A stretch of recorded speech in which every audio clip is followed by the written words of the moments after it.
Sans alcool, la fête est plus folle. Ah, les anciens se souviendront de ce slogan qui est tellement d'actualité. Très sincèrement, il n'y a pas besoin non plus de se niasquer, comme on dit ici, pour profiter de faire la fête. Comme on est à quelques jours, allez, à 48 heures du réveillon, eh bien on vous invite à être vraiment modéré dans votre boisson. Alors, nous, on va pouvoir peut-être entamer un petit cocktail estival, histoire de replonger ensemble aujourd'hui dans notre rétrospective du mois d'août 2024. C'était les 80 ans de la libération de la Provence. On était parti pour ça à Aubagne, Port-de-Bouc, Martigues pour pas mal de reportages. On jouait aussi à la pétanque et au jeu provençal sur le Vieux-Port. Et puis, on se baladait aussi en tuk-tuk dans la cité phocéenne. Les vendanges commençaient à peine et le nettoyage des plages prenait tout son sens sur la Pointe-Rouge. Voici tout de suite notre rétro. On démarre à Port-Saint-Louis-du-Rhône avec une excellente initiative, celle de la start-up Eranova, récupération d'algues pour faire du plastique. Fallait y penser, non? Allez, place à la rétro.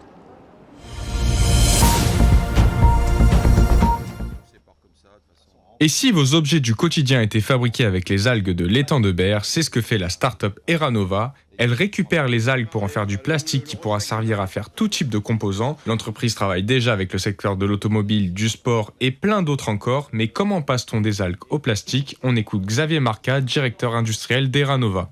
Alors, on récupère des algues, on les remet en condition, on les cultive, on les enrichit en amidon et on les blanchis avant de les traiter à l'intérieur du bâtiment pour en faire des granules plastiques. Une innovation qui a le vent en poupe après avoir ouvert un pilote industriel en 2022 qui permettait d'expérimenter, rechercher et produire. La start-up veut passer un cap et se positionner comme une véritable industrie selon son président Philippe Lavoisier. Voilà, l'idée c'est de construire une usine où tout soit intégré, une usine française. On valorise des produits français, nos clients sont français et ça sera probablement la plus grosse usine en Europe, une des plus grosses au monde. Plusieurs pistes pour le futur lieu de l'usine existent, mais rien n'a encore été décidé par Eranova. Malgré une quarantaine d'hommes déjà mobilisés tous les jours sur les plages, le nouveau dispositif compte 20 agents en plus pour nettoyer tous les spots de baignade qui sont difficilement accessibles, comme les zones rocheuses et abruptes. À cela s'ajoutent également 24 médiateurs. Christine Juste, adjointe au maire de Marseille à l'environnement. Les poubelles ne sont pas magiques, les panneaux ne sont pas magiques, il faut sensibiliser. Il y a partout sur toutes les plages la possibilité de trier soit dans des abri-bacs comme celui-ci, financé par Citeo, soit des corbeilles de tri avec les 3 flux, donc on peut toujours amener son déchet. Chaque jour, les agents de la ville arpentent les 20 plages marseillaises de la Corbière à Samena pour préserver le littoral marseillais. Pagliomar, agent d'entretien. Il y a tout. C'est cigarettes, canettes, barquettes, tout ce qui est plastique, verre, leur téléphone, leur, je dis aux collègues tout à l'heure, sous-vêtements, leur linge, leur sac. Un appel à projet a été lancé par la ville pour les associations qui veulent s'inscrire dans la démarche des déchets abandonnés. Il est 10h quand le bateau La Bonne Mère de Marseille quitte le port de Pointe-Rouge. Et ce matin, comme presque tous les matins, les marins-pompiers partent en mer, direction le large pour s'entraîner à différents exercices. Le lieutenant de vaisseau, Quentin, chef du centre d'incendie et de secours de Pointe-Rouge, est à bord et il revient sur l'entraînement du jour. On profite d'une sortie en mer de la vedette SNSM qui est armée par le bataillon des marins-pompiers de Marseille sur la caserne de Pointe-Rouge. C'est un moyen de sécurité nautique que l'on arme depuis plusieurs dizaines d'années maintenant au bataillon des marins-pompiers de Marseille. On s'entraîne ce matin à la fois de la navigation en mer, puisqu'on forme un de nos 5 personnels qui arment le bateau aujourd'hui à la fonction de sous-patron de la vedette. Et on s'entraîne aussi à la plongée, puisque vous avez tous les jours sur la vedette SNSM La Bonne Mère de Marseille, vous avez 3 plongeurs. C'est important de s'entraîner tous les matins comme ça? Oui, c'est important. Déjà, la plongée, c'est une activité qui est très spécifique et qui requiert un entraînement particulier, presque quotidien.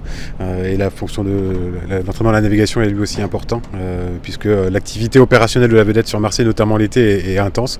Voilà, donc on s'entraîne toute l'année pour être prêt sur les 3 à 4 mois de l'été qui sont plus demandeurs en intervention. Justement, est-ce qu'on peut revenir sur le nombre d'interventions que vous avez fait cette année, mais aussi cet été? Alors depuis le 1er janvier 2024, on a conduit 230 missions de secours en mer, sur le plan d'eau, dont plus de la moitié concerne du secours à personne. On a aussi réalisé une quarantaine d'assistance à embarcation. Voilà, le plus gros de l'activité, plus de 60%, est concentré sur les seuls mois de juin, juillet et août. S'entraîner pour continuer à sauver des vies, c'est le fil rouge des marins-pompiers. Une fois les plongeurs remontés sur le bateau, il est l'heure de rentrer au centre d'incendie et de secours.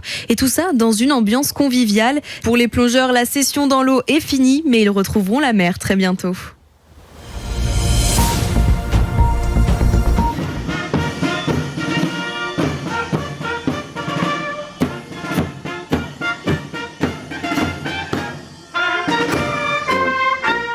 Légionnaires, sapeurs-pompiers, gendarmes, ce sont les héros d'aujourd'hui qui rendent hommage aux héros du passé. Avant de s'arrêter à l'esplanade Charles de Gaulle, le défilé est passé devant les plaques de ces soldats qui ont combattu pour libérer la ville. En 1944, récupérer Aubagne est une étape très importante pour la libération de la Provence, comme nous le dit Gérard Gazet, maire de la commune. Aubagne est un verrou qu'il faut faire sauter avant de libérer Marseille. Et les nazis avaient parfaitement compris qu'il était important de retenir le plus longtemps possible ce verrou. Donc la bataille a été rude, âpre sur Aubagne, puisque près de 300 personnes sont mortes pour libérer Aubagne. Et donc libérer Aubagne, c'est libérer Marseille, et ensuite c'est libérer la France. Tous sont venus honorer le devoir de mémoire. Plusieurs membres d'associations se sont déplacés de toute la France pour mettre en valeur différents héros de cette période, certains presque oubliés. Je fais revivre les goumiers marocains qui ont libéré tout le sud de la France, parce qu'on les a un peu oubliés. D'ailleurs, le général de Gaulle, il avait fait ce qu'on appelle la blanchie l'armée française. Il les avait supprimés. Il ne voulait plus en entendre parler. Alors nous, pour les faire revivre, on s'est mis en tenue. Alors je disais pour la tenue qu'elle est authentique, elle a appartenu véritablement à un homme qui a participé à la bataille d'Aubagne. Dans la djellaba, les insignes ont plus de 80 ans. Alors moi c'est rendre hommage aux femmes, aux infirmières, surtout de la Croix-Rouge. Je trouve qu'on en parle un petit peu moins, c'est moins représentatif que des Jeeps, des Dodge, des GMC et des chars. Mais elles étaient là et elles ont souffert aussi et elles ont fait beaucoup. La commémoration se finit sur des airs des années 40 et le survol de la ville par le Nord Atlas, un des derniers avions de collection encore en activité.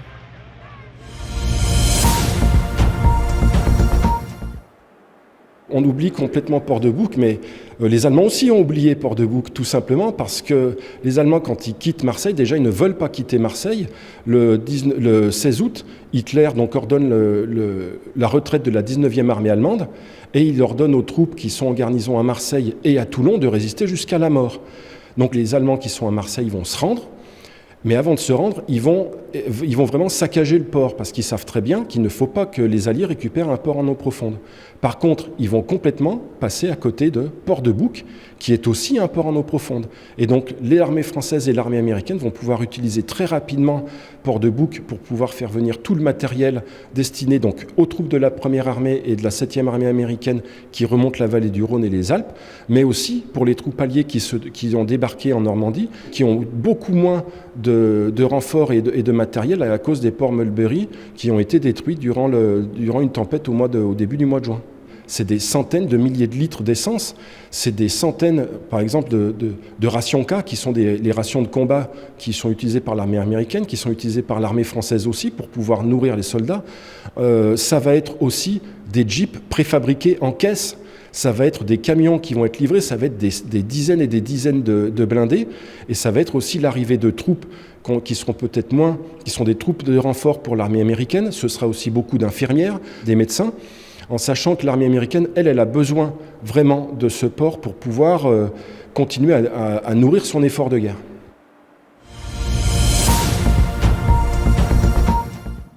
Ici, donc, il y a des positions de défense essentiellement anti-aériennes. L'essentiel du dispositif de défense est côtier, bien sûr, puisqu'on veut parer à un débarquement éventuel qui peut avoir lieu sur les plages de la Côte Bleue, ce n'était pas exclu. Dans l'intérieur des terres, il faut aussi protéger notamment les bases aériennes d'Istres et de Salon qui sont opérationnelles. Donc ici va être installée une série d'encuvements de flak, la DCA allemande, ainsi que des positions de défense au sol, notamment les fameux Tobruk, armés de mortiers et de mitrailleuses. Et effectivement, cet ouvrage, ce vestige aujourd'hui, qui était le poste de commandement opérationnel de la Wehrmacht à Martigues, à la fin de la guerre. En fait, le débarquement de Provence, c'est l'élément déclencheur. Il intervient le 15 août 1944 sur les côtes du Var, donc pas précisément ici. On estime qu'il faudra 3 semaines à 1 mois avant de pouvoir occuper la zone côtière. En fait, en quelques jours, la majeure partie de la Provence est libérée. Digne, par exemple, par la route des Alpes, est libérée le 18 août, donc soit 3 jours, 4 jours après le débarquement. Aix est libéré le 20 et Martigues est libéré le 21. Il n'y a pas de combat. En fait, le 19 août, sentant que la position est intenable pour les armées allemandes qui sont déjà mises à contribution après le débarquement de Normandie 2 mois plus tôt, les pertes occasionnées, ça on l'oublie souvent, sur le front de l'Est face à l'armée rouge, on se rend compte qu'on ne peut pas tenir ces positions. Donc un ordre général de repli est donné à toutes les troupes allemandes qui se tiennent dans le sud-est, à l'exception toutefois de Marseille et Toulon, qui vont être transformés en Festung, c'est-à-dire en forteresse, où Hitler donne l'ordre de résister jusqu'à la dernière cartouche. Donc Martigues est évacué dans la journée du 20 août. Les Allemands partent en fait avec armes et bagages, un peu avec tout ce qu'ils trouvent. Ce ne sont pas des troupes d'élite, ce sont des troupes souvent qui ne sont même pas motorisées. On va voler des charrettes, on va voler des vélos. Et l'armée allemande va donc se diriger vers le nord, vers la vallée du Rhône, où elle aura des lourdes pertes. Quant à Martigues, Martigues n'est pas libérée par des combats, même s'il y aura, il ne faut pas les négliger, des accrochages et des combats de retardement dans les collines, notamment de la Côte Bleue.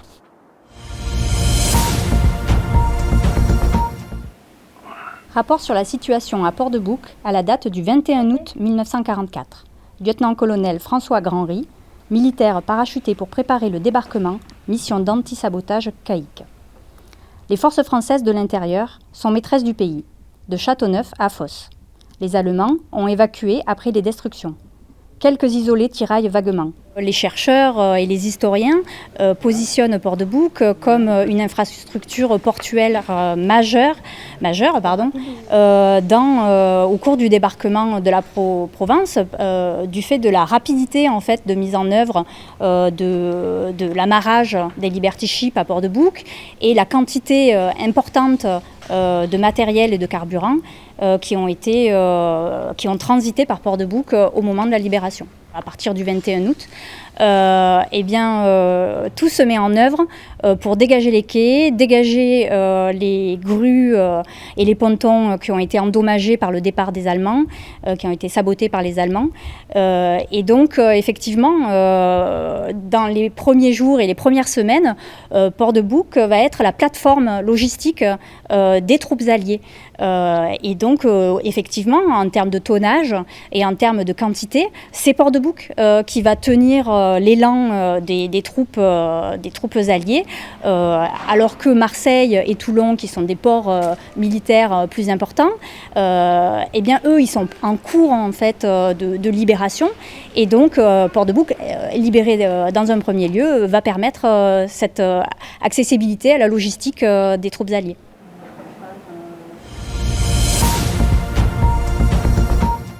Au club 2024 de Marseille, collé à la Marina Olympique, le dress code est simple. Drapeau, casquette ou encore maillot de l'équipe de France. Cette fan zone propose des animations sportives et retransmet toutes les compétitions en direct. Un bonheur pour cette famille venue de Bretagne.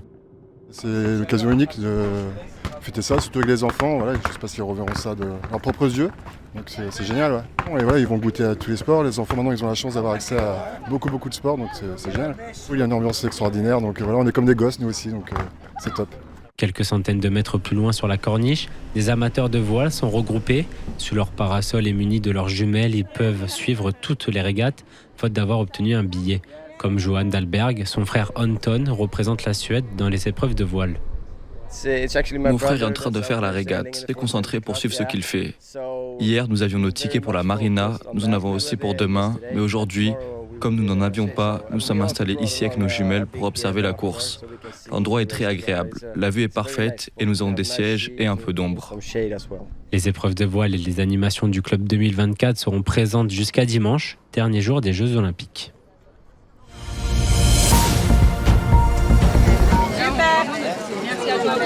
Dans la file pour prendre une photo avec les champions, on s'interroge sur les médailles. Peut-on les toucher ou doit-on se contenter de les regarder ?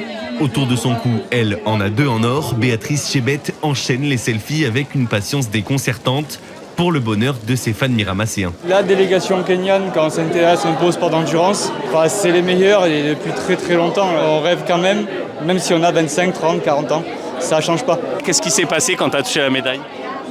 Bien, c'était lourd un peu. C'est émouvant, c'est touchant, voilà, c'est top. Un beau moment offert par la délégation kenyane qui souhaitait remercier la ville et ses bénévoles pour leur travail effectué depuis 3 ans maintenant. C'est vraiment important pour nous de revenir à Miramas parce que nous devons rendre hommage. Miramas a été avec nous, a travaillé avec nous, nous a accueillis. C'est tout à fait naturel de revenir ici et de dire merci.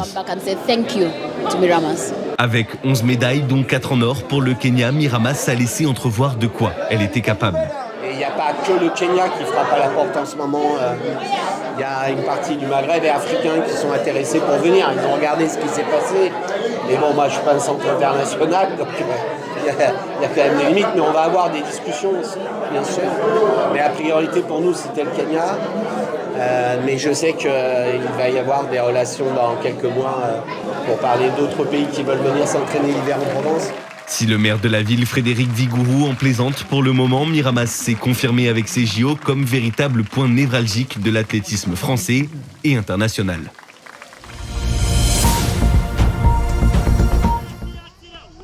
Les vrais JO, ce sont ceux de Port-de-Bouc, du moins pour les enfants des centres sociaux et de loisirs de la ville. Après une semaine de préparation, les épreuves de saut, de course et de lancer ont lieu. Le tout soutenu par une petite dizaine de parents venus encourager. L'initiative leur a plu. Ça regroupe justement des centres sociaux, des centres de loisirs, des enfants un petit peu de 4 à 6 ans et honnêtement ça leur permet de jouer ensemble, de découvrir des sports ensemble comme le javelot, le lancer de poids, chose que nous on ne va pas mener nos enfants faire et qui le font ici quoi. Elle sensibilise les enfants au sport, à la pratique et puis bon, il y a aussi un esprit compétitif qui est intéressant, qui est bien d'aborder lorsque les enfants sont jeunes. Mais avant tout, le but était de faire découvrir les valeurs du sport. On écoute Yannick Combalusier, directrice du centre social Lucia Tichadou. Ce matin, ils étaient impatients parce qu'il y en a déjà qui disent « Ah, mais moi, je suis fort dans telle ou telle discipline ». Donc déjà, ça leur fait connaître les disciplines. Ça leur fait connaître aussi les valeurs de l'olympisme, c'est-à-dire que l'important, c'est de participer. Et en même temps, il y a la cohésion de groupe, la connaissance avec les autres enfants des ACM. Voilà, c'est un tout. Peut-être venons-nous d'assister au début d'une grande carrière olympique pour ces enfants de Port-de-Bouc, à l'image de Ryan Rebadge, récemment médaillé d'or avec l'équipe de France de rugby à 7.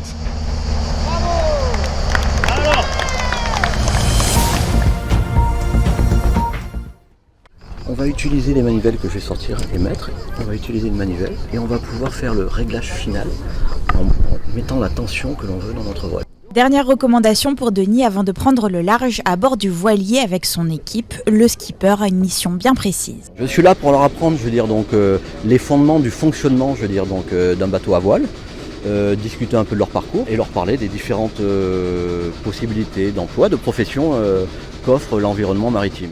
Mais pour trouver un emploi, il faut d'abord acquérir un certain nombre de compétences. Jade, 19 ans, participe aux Olympiades. Pour l'instant, on a pris des bases, déjà démarrer un moteur, certaines sécurités à apprendre, certains nœuds aussi qui ont l'air un peu difficiles à apprendre, mais ça va. C'est une corde de plus à mon arc, j'ai envie de vous dire, je découvre des nouvelles choses. Olivia aussi, étudiante de 21 ans à Marseille, découvre les coulisses de la navigation et d'ailleurs elle a une petite idée en tête. J'étudie le commerce international, voilà, et j'aimerais rentrer au port de Marseille. Donc c'était pas anodin ce choix de venir? Non, non vraiment pas du tout. J'aime beaucoup l'univers de la mer parce que voilà, on habite à Marseille, il faut en profiter et du coup je me suis dit pourquoi pas. Comme Jade et Olivia, ce sont près de 600 jeunes entre 15 et 25 ans qui participent à ces Olympiades nautiques. Ils ont pour point commun d'évoluer dans des associations d'insertion sociale et professionnelle. Notez enfin que cet événement est porté par la métropole en partenariat avec la Ligue Sud de voile.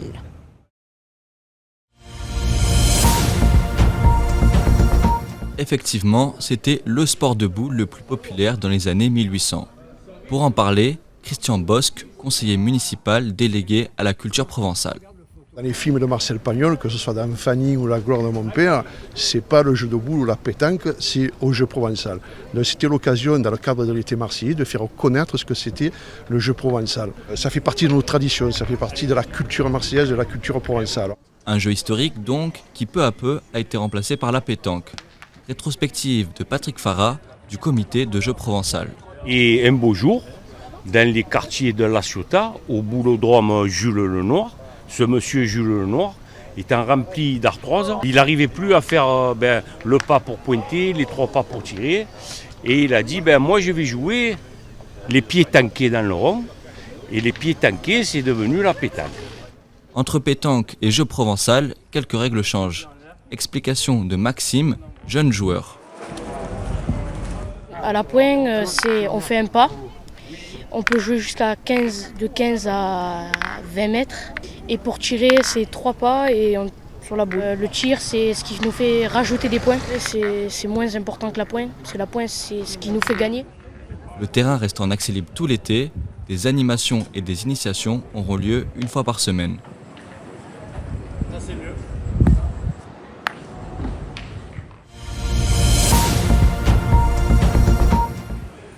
L'exposition temporaire se trouve au second étage des terrasses du port. On y retrouve une fresque historique de l'histoire du club, des maillots et crampons collector, ainsi que la fameuse coupe aux grandes oreilles. Une expérience différente du musée du Vélodrome, promet Grégory Lamella, directeur commercial du club. C'est la multiplication un petit peu des objets de collection en fait. Et c'est un changement de positionnement, c'est vraiment quand même axé un petit peu sur une expérience vraiment muséale où forcément vous avez pas l'expérience du stade, mais par contre vous êtes en immersion totale avec l'histoire de l'Olympique de Marseille. Notamment grâce à 3 casques de réalité virtuelle qui plongent l'utilisateur sur la pelouse comme s'il était joueur. Je suis au bord de la pelouse, là je suis à côté d'un caméraman précisément et pas loin du banc, je suis à 5-6 mètres du banc. Je vois un stade en 360 degrés, le plus beau stade du monde, le Vélodrome. On voit des supporters, on voit la foule qui bouge, qui attend. Voilà, c'est assez stupéfiant, c'est qualitatif. Autre nouveauté, les QR codes rattachés aux gloires du club qui, une fois scannés, renvoient vers une mini rétrospective du joueur en question à l'OM.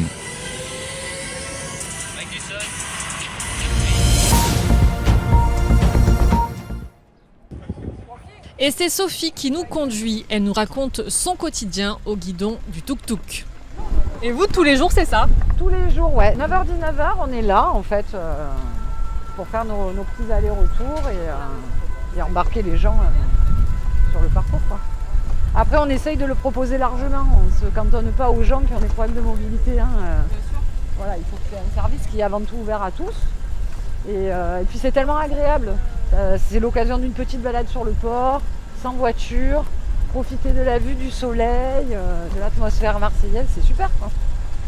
Même pour vous, j'ai envie de dire, c'est quand même, vous profitez d'une vue exceptionnelle et d'un cadre exceptionnel. C'est pas tous les jours que le quai du port, il est aussi apaisé. Ouais, c'est un job qui est super sympathique. On va à la rencontre de gens, on rencontre tout type de personnes, c'est assez sympa, ouais, franchement. Après quelques minutes de trajet, il est temps de descendre. De son côté, Sophie va à la rencontre de promeneurs qui semblent perdus. Alors là, écoutez, nous on veut prendre le petit train pour notre petit-fils et aller à Notre-Dame-de-la-Garde. À aucun endroit c'est indiqué où il y a l'arrêt pour le prendre. Donc là, on dit que finalement c'est à l'autre bout. On vient de se frapper tout ça sous le soleil avec le petit. Donc le tuk-tuk nous amènera normalement à l'arrêt dédié, voilà. Le tuk-tuk est un service entièrement gratuit sur le quai du port. Les véhicules peuvent transporter jusqu'à 6 personnes. C'est une collaboration qui dure depuis plus de 40 ans. Les marins-pompiers de Lumini et les scouts se retrouvent 2 fois par semaine. Le mardi, 20 jeunes scouts vont découvrir la caserne de Lumini et le jeudi, un camion pompier se déplace à leur campement pour les initier au métier. Alors les jeunes scouts, c'est très bien qu'ils soient dans le massif de Lumini Ils servent notamment à faire un rôle de vigie et d'information du public. Pour nous, ils sont très importants parce qu'ils vont être les premiers acteurs de la chaîne d'alerte. Et dès qu'ils voient un feu ou une fumée suspecte, ils nous appellent pour intervenir. Vous vérifiez qu'elles ne viennent pas bloquer le premier. Les jeunes font également des patrouilles. Ils randonnent une demi-journée dans la Calanque pour sensibiliser les visiteurs à l'environnement et au risque d'incendie. Venus de Nantes, Eléa et Flavie sont ravis de leur camp scout. Moi je trouve ça bien parce qu'au moins on sait concrètement à quoi on sert et on a la suite logique de nous on surveille, on avertit en cas de feu et on sait comment après ça se déroule et on n'est pas restreint dans juste ce que nous on fait. Et en plus du coup on se rend utile, on a vraiment l'impression d'être utile par nos missions, on a un vrai impact avec justement la communication avec les pompiers, etc. Et tout ça dans un endroit qui est super beau, donc c'est trop bien. De plus, lors des journées dites rouges, les jeunes sont positionnés aux entrées pour dissuader les touristes de rentrer dans la Calanque.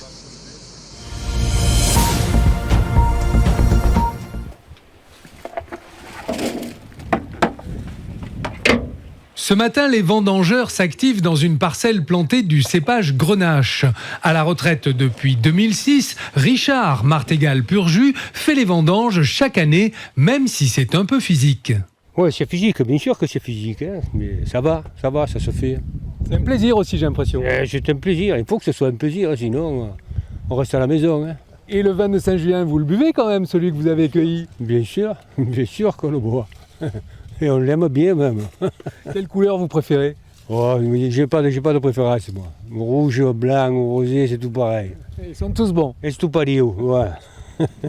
Habitant de Martigues, Jean est lui aussi accro aux vendanges. On est une bonne équipe, et puis j'adore ça, ça me détend. À 2 pas de là, les tracteurs s'enchaînent pour remplir les pressoirs sous l'œil attentif de Serge Gombert, le directeur de la cave coopérative de Saint-Julien.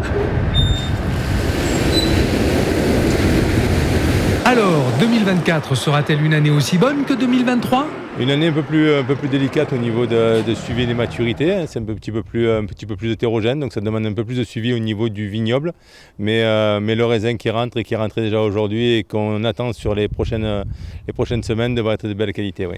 Avec 8 cépages en vin blanc et 7 pour les rouges et les rosés, les 125 hectares du vignoble de Saint-Julien sont cultivés principalement sous le label haute valeur environnementale, mais aussi en bio pour 1/4 de sa production.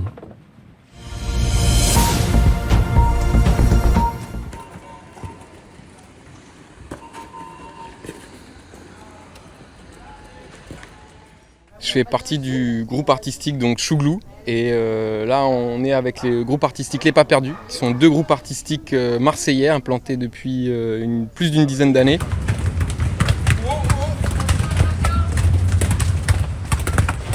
La transhumance des ballons, concrètement c'est 150 ballons qui ont été récoltés depuis 1 an et demi, au-dessus des toits des écoles, à côté des terrains de foot, un peu partout.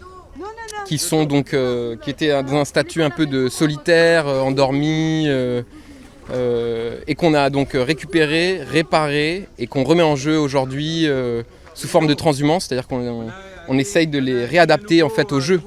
On les remet en jeu dans l'espace public, donc d'abord en les faisant rouler, en les poussant, en faisant des pauses comme toutes les transhumances. Et on termine là tout à l'heure à Belzins vers 18h avec un foot total. Donc un lâcher général de ballons pour rendre en fait les ballons à leurs utilisateurs, mais aussi rendre les ballons une liberté d'être remis en jeu pour tous ceux qui sont encore aptes. Là on les garde quand même un peu dans les enclos, on les récupère et là on va plutôt shooter un peu à droite à gauche, histoire de créer un peu un moment de liesse générale.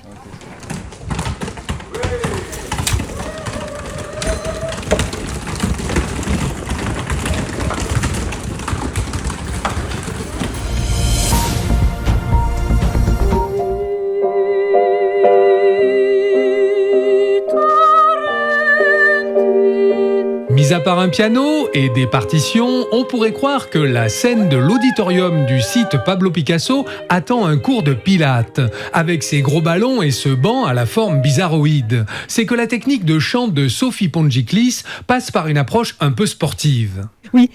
Alors pourquoi ? Parce que je leur parle aussi de leur périnée, je leur parle de la bascule du bassin, je leur parle de leur squelette, de la mâchoire, des résonateurs et surtout sur l'ouverture des sens. Ce qui fait le son de la voix, c'est le corps et pas que les cordes. Et c'est de savoir justement comment réaccorder son instrument et quels sont les outils dont on a besoin au moment où on va chanter et interpréter tel ou tel morceau. Et ça donne aussi une autonomie incroyable.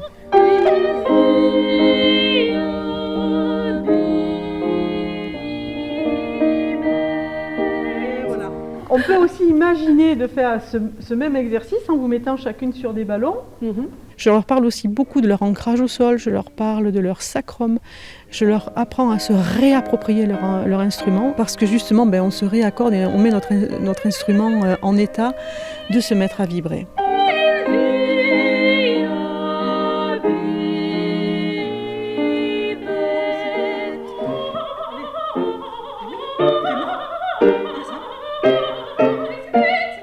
Habitante de Martigues, Stéphanie suit cette masterclass en amatrice mais avec beaucoup de passion. C'est un engagement de tout le corps et de tout l'esprit aussi.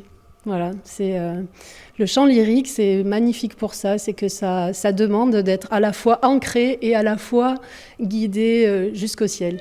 Maude vient de Besse-sur-Issole, dans le Var, et se destine peut-être à une carrière professionnelle. C'est assez sportif, mais bon, ça donne des résultats, donc c'est très satisfaisant.